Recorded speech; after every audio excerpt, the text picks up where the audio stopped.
أعوذ بالله من الشيطان الرجيم. بسم الله الرحمن الرحيم. الحمد لله نحمده ونستعينه ونستغفره ونعوذ بالله من شرور أنفسنا. من يهده الله فلا مضل له ومن يضلله فلا هادي له. ونشهد أن لا إله إلا الله وأن محمدا عبده ورسوله صلى الله عليه وعلى آله وسلم أرسله بالحق بشيرا ونذيرا بين يدي الساعة. أعوذ بالله من الشيطان الرجيم. بسم الله الرحمن الرحيم.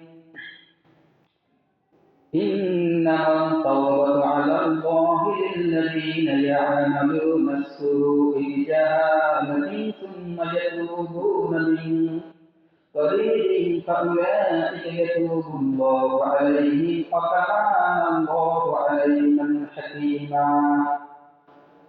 وليست التوبة للذين يعملون السيئات حتى إذا حضر أحدهم الموت قال إني تبت الآن ولا الذين يموتون وهم كفار أولئك أعتدنا لهم عذابا أليما.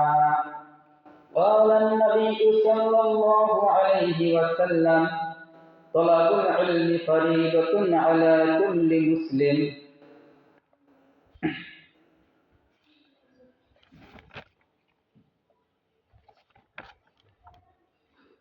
উপস্থিত সদরপুর পঞ্চায়েত পাড়া জামে মসজিদের সম্মানিত মুসলিম ইকরাম, আমরা শুরুতেই সেই মহান রবের দরবারে শুকরিয়া আদায় করি যে আল্লাহ রাব্বুল আলামিন আমাদেরকে সুস্থ রেখে শত ব্যস্ততার মধ্যেও তারপর মসজিদে এসে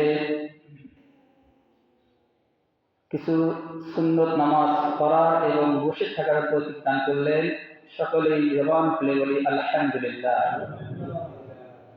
দরুদ পাঠ করি সেই বিশ্ব মানবতার মুক্তির দূত, যার মাধ্যমে আমরা একটি সুনিয়ন্ত্রিত জীবন ব্যবস্থা ইসলাম পেয়েছি, সেই মা আমিনা নয়নের মণি আহমদ মুস্তফা মুহাম্মদ রাসূলুল্লাহ সকলে বলি সাল্লাল্লাহু আলাইহি ওয়াসাল্লাম।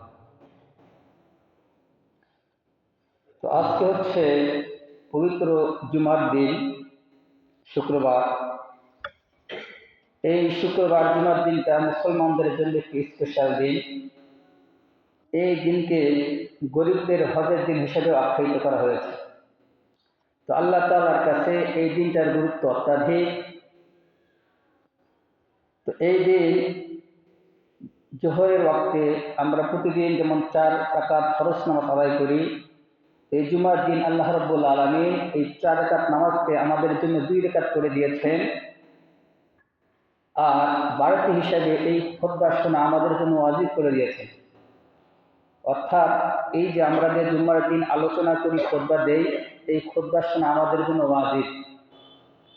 কারণ এই মসজিদে এসে আমরা যদি মনোযোগ সহকারে এই খুতবাগুলো না শুনি,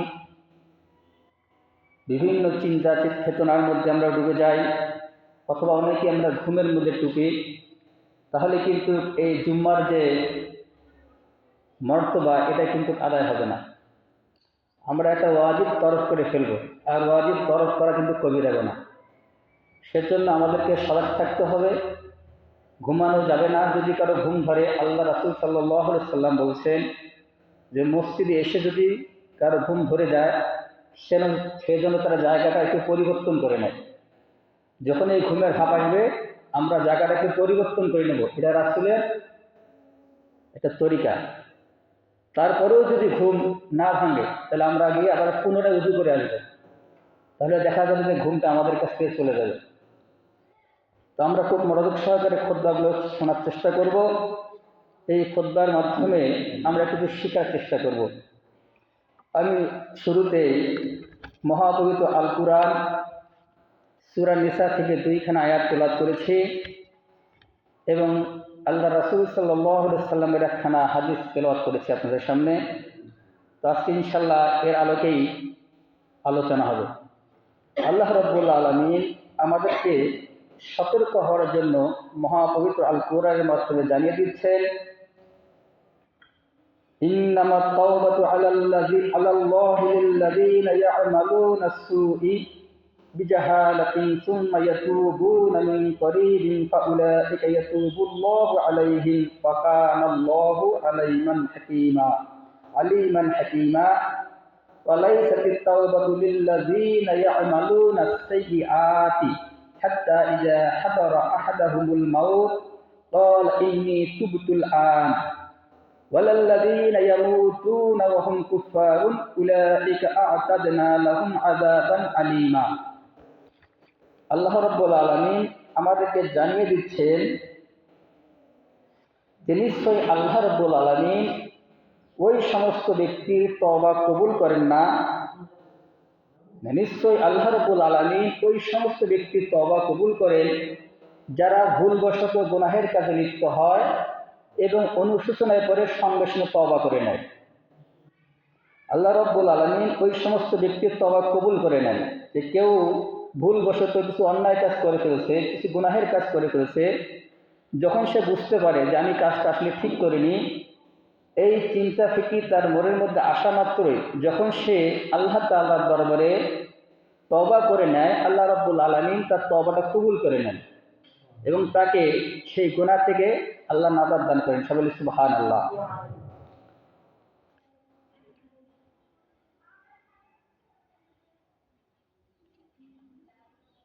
আর আল্লাহ রাব্বুল আলামিন হচ্ছেন উত্তম তওবা কবুলকারী এবং তিনি কি মানুষের অন্তরে খবর রাখেন।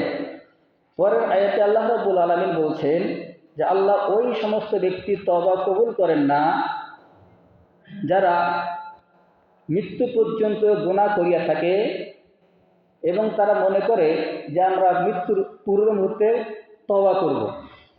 যে কিছু কিছু মানুষ গুনাহ করতেই থাকে এবং তারা একটা মনের মধ্যে ধারণা পোষণ করে যে আমার বয়স তো এখনো কম, আর একটু যাক, যখন একটু আমি পরিপূর্ণ বয়সে পরিণত হব তখন আমি আল্লাহর কাছে তওবা করে নিয়ে নামাজ বন্দী শুরু করে দিব, আর জীবনে খারাপ কাজ করব না। এই ধরনের চিন্তা ফিকির অনেকে নিয়ে আমরা চলি। আল্লাহ রাব্বুল আলামিন বলছেন যে ওই সমস্ত ব্যক্তির তওবা আল্লাহ কি কবুল করেন না।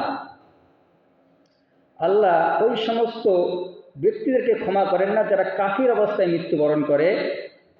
আল্লাহ তাদের জন্য কঠিন আযাব নির্ধারণ করে রেখেছেন।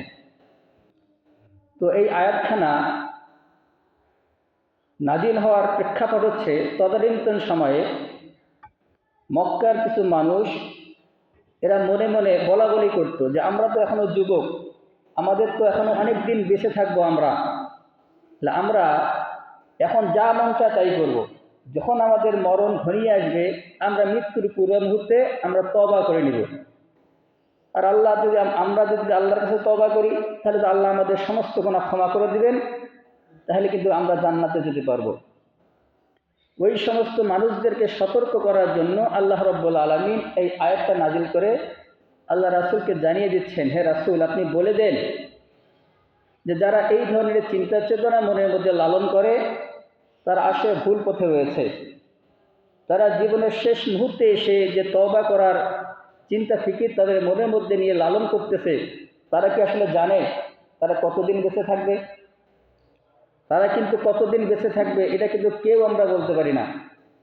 এখান থেকে আমরা বাড়িতে ফিরে যেতে পারবো কি না এই গ্যারান্টি কিন্তু আমরা কেউ দিতে পারবো না। কিন্তু আমাদের সমাজে এখনও ওই শ্রেণীর কিছু মানুষই দেখা যায় যে যারা আমরা যদি তাদেরকে নামাজের দাওয়াত দেই তারা বলে যে এখনও তো যুবক মানুষ, বয়স অল্প, একটু আমরা বয়স্ক হয়ে নেই, তারপর আমরা নামাজ ধরবো, তারপর আমরা আল্লাহর ইবাদত বন্দেগীতে পুরোপুরি মুশগুল হয়ে যাব। কিন্তু তারা ভুলে যায় যে তাদের হায়াতটা কতটুকুন আল্লাহ রেখেছেন এটা কিন্তু আমরা কেউ জানি না। সেজন্য আল্লাহ রাব্বুল আলামিন আমাদের সতর্ক করে দিয়েছেন যে যখনই তোমরা কোনো গুনাহের কাজে লিপ্ত হয়ে যাবা, মনের মধ্যে যখনই তোমাদের অনুশোচনা এসে যাবে যে আমি তো কাজটা অন্যায় করেছি, ভুল করেছি, সঙ্গে সঙ্গে তোমরা কি করো? তওবা করো। আর আল্লাহ তওবা কবুলকারী। কেননা তোমরা যদি এখনই তওবা না করো, কখন মালাকুল মউত তোমাদের সামনে এসে হাজির হয়ে যাবে তোমরা কিন্তু কেউ জানো না। তখন কিন্তু তওবা ওই মৃত্যুর পূর্ব মুহূর্তে অনেকেই আমরা দেখেন মৃত্যু সজ্জা হয়ে যায়, আমরা গিয়ে অনেকেই কি কালমা পড়াই, অনেকেই তওবা করার চেষ্টা করি, কিন্তু আল্লাহ রাব্বুল আলামিন ওই সময় তওবা কিন্তু কবুল করবেন না। সেজন্য যতক্ষণ পর্যন্ত এই শরীরের মধ্যে শক্তি সামর্থ্য আছে, আমাদেরকে সমস্ত গুনাহের কাছ থেকে ফিরে একমাত্র আল্লাহ রাব্বুল আলামিনের কাছেই মাথা নত করে দিতে হবে। আল্লাহ রাব্বুল আলামিন এই পৃথিবীতে আমাদেরকে পাঠিয়েছেন একটা বিশেষ দায়িত্ব নিয়ে। মানুষের জীবনটা মূলত তিনটি ভাগে বিভক্ত। আল্লাহ রাব্বুল আলামিন এই মানুষের জীবনটাকে তিনটি ভাগে বিভক্ত করেছেন। একটি হলো দুনিয়ার জীবন, একটি হলো আখিরাতের জীবন, মাঝখানে আরেকটা জীবন রয়েছে যেটাকে আমরা বলি কবরের জীবন। কেননা আমরা যখনই মারা যাই তখন আমাদেরকে কবরে দাফন করা হয়, কিন্তু পৃথিবীতে এমনও অনেক মানুষ মৃত্যুবরণ করে যাদেরকে কিন্তু কবরস্থ করা হয় না। এমন মানুষ আছে না? অনেকে দেখা যায় যে পশু বাঘে খেয়ে ফেলছে, অনেকে আবার নদীতে পানিতে ডুবে ওখানেই শেষ। এরকম অনেক মৃত্যু হয় যাদের কিন্তু কবরস্থ করা হয় না। তাদের জীবনটা আবার কীরকম হবে? আল্লাহ রাব্বুল আলামিন যে বলছেন যে মানুষের জীবনটাকে আমি তিনটি স্তরে বিভক্ত করে দিয়েছি। একটি হলো দুনিয়ার জীবন, আরেকটি কবরের জীবন যেটাকে বলা হয় বারজাখের জীবন, আরেকটি হচ্ছে আখিরাতের জীবন। এই দুনিয়ার জীবনটা হলো মানুষের একটা পরীক্ষার জায়গা। এই দুনিয়ার জীবনে মানুষ তার জীবনটাকে কিভাবে পরিচালিত করবে তার উপর নির্ভর করেই তার বারজাখের জীবনটা সে সেখানে সেইভাবেই কাটাবে। বারজাখের জীবনে যে ভালোভাবে আল্লাহ পাকের যে পক্ষ থেকে যে প্রশ্নগুলো আসবে সেই প্রশ্নের উত্তর যদি সে সঠিকভাবে দিতে পারে তাহলে পরকালের জীবনটা তার জন্য সুখময় হবে। তাহলে দুনিয়ার জিন্দেগিতে আল্লাহ রাব্বুল আলামিন আমাদেরকে কেন পাঠালেন, এই জিনিসটা আমাদের একটু চিন্তা ফিকির করা দরকার। যে আমরা কোথায় ছিলাম, আমরা কেন এই পৃথিবীতে আসলাম, আমাদের কাজ কি, আবার মৃত্যুর পর আমরা কোথায় যাব, সেখানে কি অবস্থা হবে, এই বিষয়গুলো যদি আমরা একটু চিন্তা ফিকির করি তাহলেই কিন্তু আমাদের অন্তর খুলে যাবে। আল্লাহ রাব্বুল আলামিন এই পৃথিবীতে আমাদেরকে পাঠানোর একমাত্র উদ্দেশ্য হচ্ছে আল্লাহর জমিনে আল্লাহর বিধানকে প্রতিষ্ঠিত করা। আল্লাহ রাব্বুল আলামিন আমাদেরকে এই পৃথিবীটা পাঠানোর পর আমরা যাতে খুব সুন্দরভাবে আমাদের জীবনটা বাস্তবায়িত করতে পারি তার জন্য বিভিন্ন প্রকার নাজ নিয়ামত আমাদেরকে দান করেছেন, এবং বিনিময়ে আল্লাহ রাব্বুল আলামিন আমাদেরকে কিছু কাজের অর্ডার করেছেন যে বান্দা তুমি আমার জমিনে বিচরণ করো, তোমার যাবতীয় প্রয়োজনীয় জিনিসগুলো আমি সরবরাহ করব, কিন্তু বিনিময়ে তুমি আমাকে রব হিসেবে মেনে নাও। আমার পক্ষ থেকে যে বিধান তোমাদের উপর এসেছে এই বিধানগুলোকে তুমি পরিপূর্ণ আঁকড়ায় ধরো, আর এই বিধানগুলোকে তুমি যদি সঠিকভাবে আঁকড়ায় ধরতে পারো তাহলে পরবর্তী তোমার যে জীবন এই জীবনটা আমি তোমার জন্য সুখময় করে দেব। কিন্তু আমরা এই দুনিয়াতে আসার পর দুনিয়ার লোভ লালসা আমাদেরকে এমনভাবে আঁকড়িয়ে ধরেছে যার কারণে আমরা পরকালীন যে আমাদের একটা জীবন রয়েছে, আমাদের যে বারজাখের একটা জীবন রয়েছে, এই যে আমরা ভুলে যাই। আমাদের পরবর্তী জীবন কী রকম হবে এটা আমরা অনেকেই জানি, কিন্তু এই দুনিয়ার লোভ লালসায় পড়ে সেই জীবনের কথা আমরা ভুলে যাই। আমরা শুধু এই দুনিয়ার জীবনটাকে আঁকড়িয়ে ধরার চেষ্টা করি, কিন্তু আমরা ভুলে যাই এই দুনিয়ার জীবনটা ক্ষণস্থায়ী। এই পৃথিবীতে আমরা চিরকাল কেউ থাকার জন্য আসিনি। এই জীবনটা আমাদের জন্য সামান্য একটু সময়ের জীবন, কিন্তু আমাদের বারজাখের জীবন, পরকালের জীবন অফুরন্ত জীবন। সেই জীবনের শুরু আছে, সেই জীবনের কোনো শেষ নাই। আমরা দুনিয়ার সৌন্দর্য দেখে মুগ্ধ হয়ে যাই, কিন্তু আল্লাহ রাব্বুল আলামিন আমাদের জন্য পরকালীন জান্নাতে এত সুন্দর নাজ নেয়ামত রেখেছেন যেগুলো সম্পর্কে আমরা গাফেল, আমরা সেই সম্পর্কে জানারও চেষ্টা করি না। তো আল্লাহ রাব্বুল আলামিন যে আমাদেরকে এত নাজ নিয়ামত দিলেন, আমরা যদি আমাদের নিজের শরীরের দিকে একটু তাকাই তাহলে কিন্তু আমরা বুঝতে পারবো যে আল্লাহ রাব্বুল আলামিন কত দয়ালু, কত মেহেরবান। তার যে নিয়ামত আমাদেরকে পরিপূর্ণ করে রেখেছে এটা যদি আমাদের একটু শরীরের দিকে তাকাই তাহলে কিন্তু আমরা দেখতে পারবো। যে আল্লাহ রাব্বুল আলামিন এই যে আমাদেরকে চক্ষু দান করেছেন, এই চক্ষুর মধ্যে কী এমন আছে যে আমরা এত সুন্দর সুন্দর, এত বিভিন্ন রং বেরং আমরা দেখতে পাচ্ছি। পৃথিবীতে এমনও মানুষ আছে তার চক্ষুগুলো একদম আমাদের মতোই চক্ষু, কিন্তু তারা চোখে দেখতে পারে না। তাহলে চক্ষু থেকে কী এমন শক্তি আল্লাহ কেড়ে নিয়েছেন যে তার দৃষ্টিশক্তি এমন নষ্ট হয়ে গেছে, তারা আর কিছুই দেখতে পাচ্তেছেন না। তো আল্লাহ রাব্বুল আলামিন যে আমাদেরকে এই যে একটা নিয়ামত দান করলেন, এর জন্য আমাদের শুকরিয়া আদায় করা দরকার। পৃথিবীতে এমনও মানুষ আছে আমাদের মতো হাত আছে, কিন্তু হাতটা নড়াচড়া করবে সেই ক্ষমতা তাদের নাই। আল্লাহ রাব্বুল আলামিন কি এমন ক্ষমতা তার কাছ থেকে কেড়ে নিলেন যে সে হাতটা নড়াচড়া করতে পারে না। আল্লাহ রাব্বুল আলামিন যে আমাদেরকে এখন হাত নড়াচড়া করার সুযোগ দিয়েছেন, এর জন্য আমাদের কিন্তু শুকরিয়া আদায় করা দরকার। পৃথিবীতে এমনও মানুষ রয়েছে আমাদের মতো পা একদম হুবহু পা আছে, কিন্তু পা দিয়ে চলাফেরা করবে সেই ক্ষমতা তাদের কিন্তু নাই। তো আমরা কি একটাবার চিন্তা করি না যে কী এমন শক্তি আল্লাহ রাব্বুল আলামিন তার কাছ থেকে কেড়ে নিয়েছেন যে তার চলাফেরা করার ক্ষমতা সে হারিয়ে ফেলেছে। তো আল্লাহ রাব্বুল আলামিন যে আমাদেরকে দয়া করে মায়া করে এই চোখ দ্বারা দেখার ক্ষমতা দান করলেন, হাত দিয়ে বিভিন্ন কাজ করার ক্ষমতা দান করলেন, পা দিয়ে চলাফেরা করার ক্ষমতা দান করলেন। এই যে আমি মুখ দিয়ে কথা বলতেছি, পৃথিবীতে অনেক অসংখ্য মানুষ আছে আমাদের মধ্যে একদম স্বাভাবিক মুখ আছে, কিন্তু কথা বলার তার ক্ষমতা নাই। তো এত কিছু নাজ নিয়ামত যে আল্লাহ রাব্বুল আলামিন আমাদেরকে দিলেন, এর জন্য আমরা কতটা শুকরিয়া আদায় করতেছি।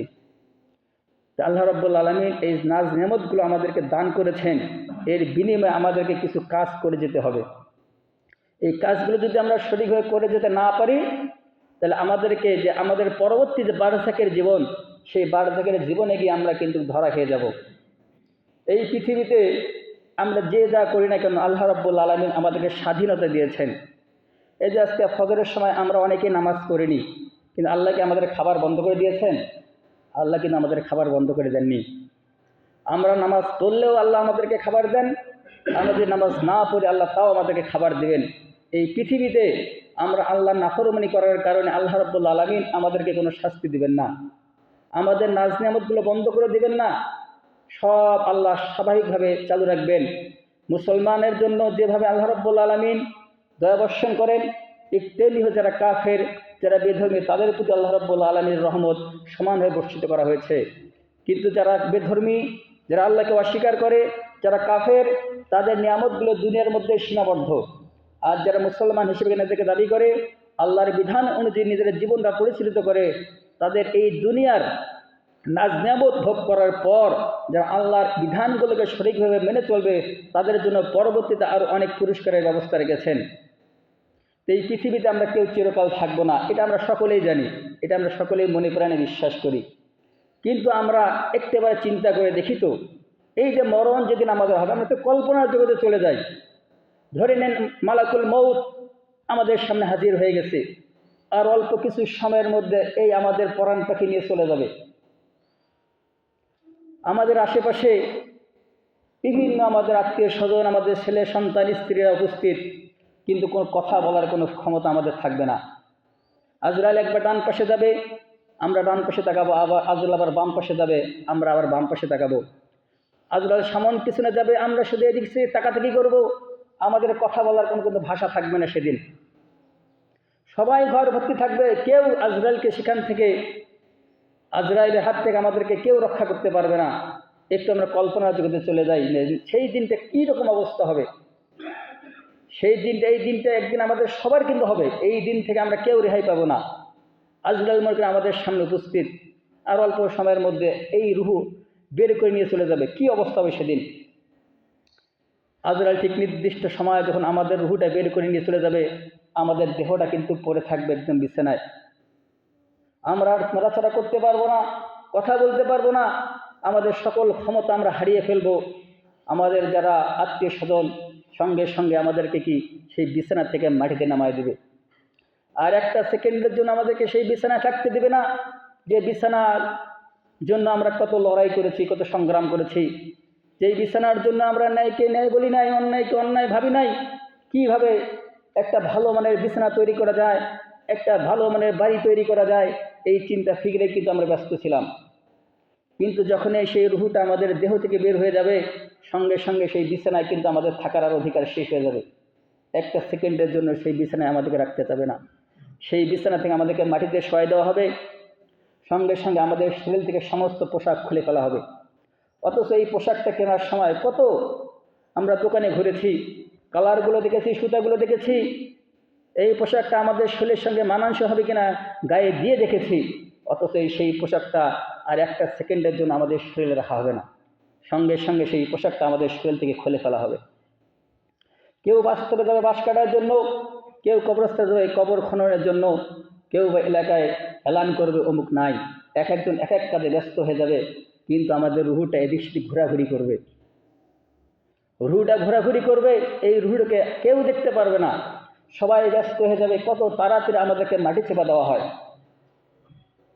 সবাই একটাই ব্যস্ত হবে যে কত তাড়াতাড়ি একজন আসি বলবে যে যত তাড়াতাড়ি সম্ভব লাশকে মাটি দেওয়ার ব্যবস্থা করা হোক, এই লাশকে আর উপরে রাখা যাবে না, এখান থেকে দুর্গন্ধ বের হবে।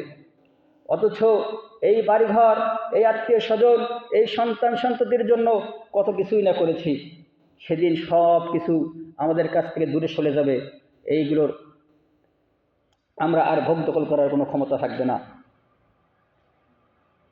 এলাকাবাসী আত্মীয় স্বজন মিলে যখন আমাদেরকে কবরে রেখে চলে আসবে, আল্লাহ রাসূল সাল্লাল্লাহু আলাইহি সাল্লাম বলেন যে যখন তার আত্মীয় স্বজনরা কবরস্থান থেকে কিছু দূরে চলে যাবে, এখনও কবর থেকে পায়ের আওয়াজগুলো শুনতে পাওয়া যায়, এমন সময় দুজন ফেরেশতা কবরের মধ্যে প্রবেশ করবে। এই ফেরেশতা আমাদেরকে উঠে বসাবে, বসে এই ফেরেশতা সর্বপ্রথম 3টা প্রশ্ন আমাদেরকে করবে। এই 3টা প্রশ্নের উত্তর যদি আমরা সঠিকভাবে দিতে পারি, তাহলে বাড়িতে আরেকটা প্রশ্ন আমাদেরকে করা হবে। সর্বপ্রথম প্রশ্ন করবে যে মার রব্বুকা, তোমার রবকে। যারা আমরা এই পৃথিবীতে রবকে রব হিসেবে মেনে নিয়েছি, রবের বিধানগুলো সঠিকভাবে আদায় করতে পেরেছি, তারা আমরা উত্তর দেব আল্লাহ আমাদের রব। কিন্তু যারা এই দুনিয়ায় আল্লাহ নাফরমানি করেছি, আল্লাহর নাজদিম উদ্ভব করার পর আল্লাহর বিধানকে মেনে নেয়নি, বরঞ্চ ইসলামের বিরুদ্ধে নিজের অবস্থানকে আমরা জোরালোভাবে ঘোষণা করেছি, সেদিন আমরা কিন্তু আল্লাহ যে আমাদের রব এই কথা বলতে পারবো না। দ্বিতীয় প্রশ্ন করা হবে ওমা নাবিয়ুকা, ওমা দীনুকা, তোমার দিন কি। যারা ইসলামকে আমরা পরিপূর্ণভাবে মেনে নিয়েছিলাম, যারা এই ইসলামের বিধিবিধানগুলো শত ব্যস্ততার মধ্যে থেকেও পালন করেছিলাম, সেদিন আমরা বলতে পারবো ওমা দীনুকা, তোমার দিন কি, যে আমাদের দিন হলো ইসলাম, আমাদের ধর্মের নাম ইসলাম। কিন্তু যারা মুসলমান হিসেবে দাবি করেছি, কিন্তু আমরা আল্লাহর বিধানগুলোকে সঠিকভাবে মেনে নিতে পারি নাই, নবীর তরিকাগুলোকে সঠিকভাবে আদায় করতে পারি নাই, সেদিন কিন্তু আমরা এই প্রশ্নের উত্তর দিতে পারবো না। 3 নম্বর প্রশ্ন করা হবে আমার নাবিয়ুকা, তোমার নবীকে। আমাদের নবীর ছবি আমাদের সামনে তুলে ধরা হবে। যারা নবীর আদর্শ অনুযায়ী নিজের জীবনটা বাস্তবায়িত করেছি, সেদিন আমরা বলবো মুহাম্মদুর রাসূলুল্লাহ সাল্লাল্লাহু আলাইহি সাল্লাম। সেদিন আমাদের নবীকে আমরা চিনতে পারবো। কিন্তু যারা দুনিয়ায় নবীর আদর্শকে অনুসরণ করে চলতে পারেনি, সেদিন কিন্তু আমরা নবীকে চিনতে পারবো না। এই 3টা প্রশ্নের উত্তর দেওয়ার পর পরবর্তী আরেকটা প্রশ্ন আমাদেরকে করা হবে যে এই যে তুমি তথ্যগুলো জানলা, এই তথ্যগুলো তুমি কোথায় শিখেছো, কিভাবে তুমি এই তথ্যগুলো জেনেছো। তখন ওই মৃত ব্যক্তি বলবে যে দুনিয়ার জিন্দিগিতে আমি কোরআন হাদিস থেকে এই তথ্যগুলো জেনেছি, এই তথ্যগুলো আমি কোরআন এবং হাদিস থেকেই পেয়েছি, এবং সেই অনুযায়ী আমার নিজের জীবনটা আমি বাস্তবায়ন করেছি। এই 4টা প্রশ্নের উত্তর দেওয়ার পর যখন ফেরেশতা বলবে তুমি তোমার ডান পিছে তাকাও, যখন ডান পিছে ওই মর্দা ব্যক্তি তাকাবে, তখন সে দেখতে পাবে তার জান্নাতের মধ্যে যে তার যে একটা অবস্থান, তার যে জায়গাটা সে স্বচক্ষে দেখতে পাবে। আল্লাহ রাব্বুল আলামিন বলবেন ও আমার ফেরেশতারা, আমার বান্দা যত দূর পর্যন্ত তার দৃষ্টি যায়, তার কবরখানাকে তুমি তত দূর পর্যন্ত প্রশস্ত করে দাও। বলে সুবহানাল্লাহ। কিন্তু সেদিন যারা আমরা এই প্রশ্নগুলো উত্তর দিতে পারবো না, সেদিন আমাদের জন্য জাহান্নাম থেকে একটি সুড়ঙ্গ আমাদের কবর পর্যন্ত পৌঁছায় দেওয়া হবে। জাহান্নামের আযাবগুলো আমাদেরকে গ্রাস করে ফেলবে। জাহান্নাম থেকে বিশাল বিশাল আকৃতির বিষাক্ত সাপ আমাদেরকে সবল মারবে। জাহান্নাম থেকে আমার বিচ্ছু পোকামাকড় আমাদেরকে সেই কুকরে কুকরে খাবে। এই রকম আযাব আমাদের কবরের মধ্যে চলতেই থাকবে। আর যারা আল্লাহর বিধান অনুযায়ী নিজের জীবনটা বাস্তবায়ন করেছি, 5 ওয়াক্ত নামাজ সঠিকভাবে জামাতে আদায় করেছি, সেদিন আমাদের জন্য এক মহা সুখ আমাদের জন্য অপেক্ষা করতেছে। জান্নাত থেকে একটা সুড়ঙ্গ আমাদের কবর পর্যন্ত পৌঁছে দেওয়া হবে। আর বলা হবে, হে জান্নাতি ব্যক্তি, আহলান সাহলান, তুমি এখন আরামের একটা ঘুম দিয়ে দাও, তোমার আর কোনো ভয় নেই, তুমি একদম ঘুমিয়ে যাও, যেমনভাবে শিশু মায়ের কোলে ঘুমিয়ে যায়। এই জান্নাতি ব্যক্তি সেদিন এমন একটা আরামের ঘুম দেবে, একদম কিয়ামত পর্যন্ত সে আর জাগ্রত হবে না। তো সম্মানিত হাজিরিন, এই কবরের জীবনটাই হচ্ছে আমাদের প্রথম মঞ্জিল। এই কবরের জীবনে যদি আমরা আল্লাহর পক্ষ থেকে যে প্রশ্নগুলো করা হবে, এই প্রশ্নের সঠিক উত্তর দিতে পারি, তাহলে কিয়ামতের ময়দানে আমাদের জন্য মহা পুরস্কার অবধারিত। কিন্তু এই কবরের মধ্যে যদি আমরা আমাদের সেই প্রশ্নগুলো উত্তর দিতে না পারি, তাহলে কিয়ামতের ময়দান আমাদের জন্য কঠিন শাস্তি অপেক্ষমান। তো এই প্রশ্নগুলো উত্তর দিতে গেলে আমাদেরকে এই দুনিয়ার জীবনে ঠিক সেইভাবে চলতে হবে, যেভাবে আল্লাহ রাসূল সাল্লাল্লাহু আলাইহি ওয়াসাল্লাম আমাদেরকে পথ দেখিয়ে গেছেন। আমি শুরুতে একখানা হাদিস তেলাওয়াত করেছি, তলাবুল ইলমি ফারিদাতুন আলা কুল্লি মুসলিম।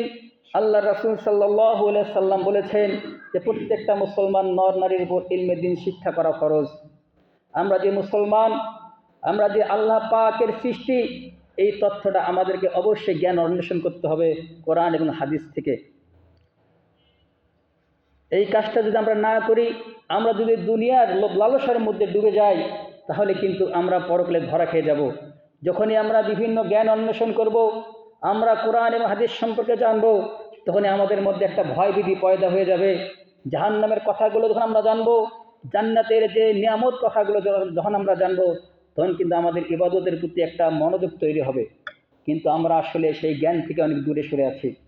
আমরা এই জ্ঞানগুলো আহরণ করতে চাই না, আমরা কোরআন পড়তে চাই না, হাদিস পড়তে চাই না, বিভিন্ন জায়গায় যে তাফসির মাহফিলগুলো হয় সেখানে আমরা যেতে চাই না। যার কারণে এই জ্ঞানগুলো থেকে আমরা বঞ্চিত।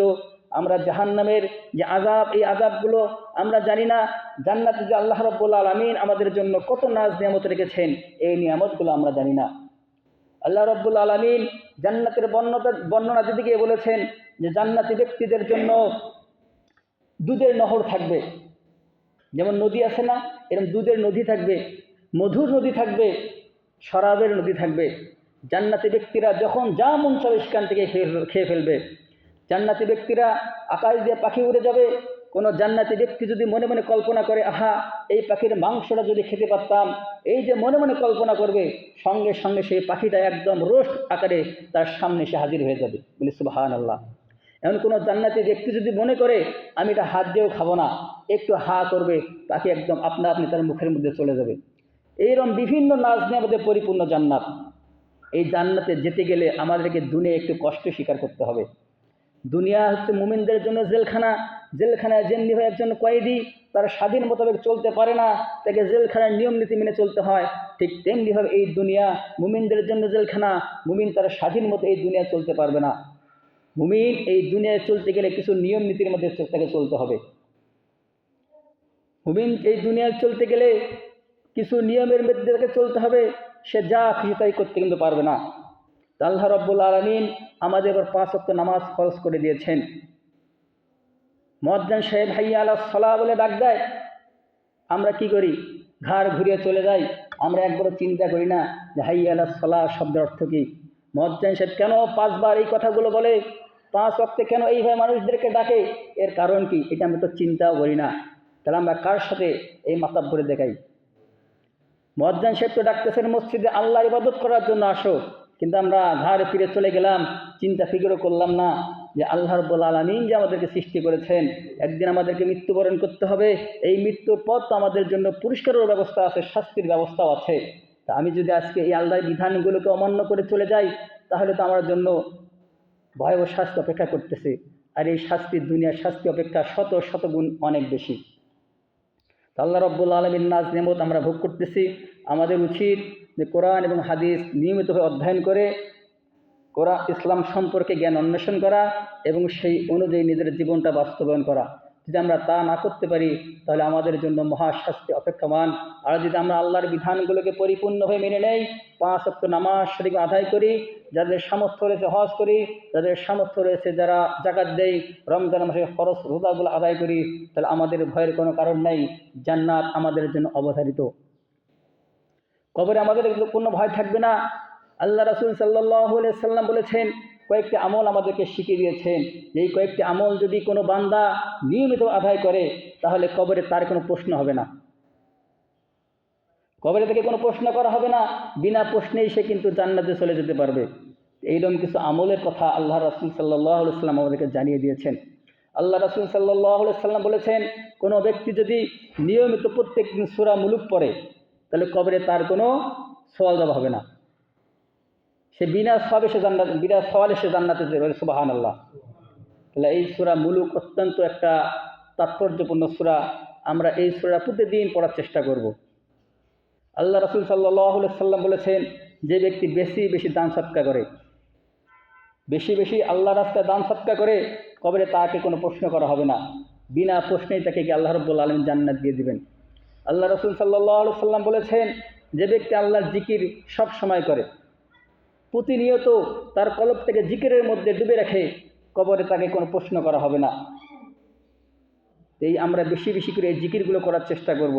আল্লাহ রাব্বুল আলামিন আমাদেরকে এই দুনিয়ার জিন্দেগিতে যে পরীক্ষার জন্য পাঠিয়েছেন, এই পরীক্ষায় উত্তীর্ণ হয়ে যেন আমরা কবরে যেতে পারি, সেই তৌফিক দান করুক। ওমা তৌফিক ইল্লা বিল্লাহ। আসসালামু আলাইকুম ওয়া রাহমাতুল্লাহি ওয়া বারাকাতুহু।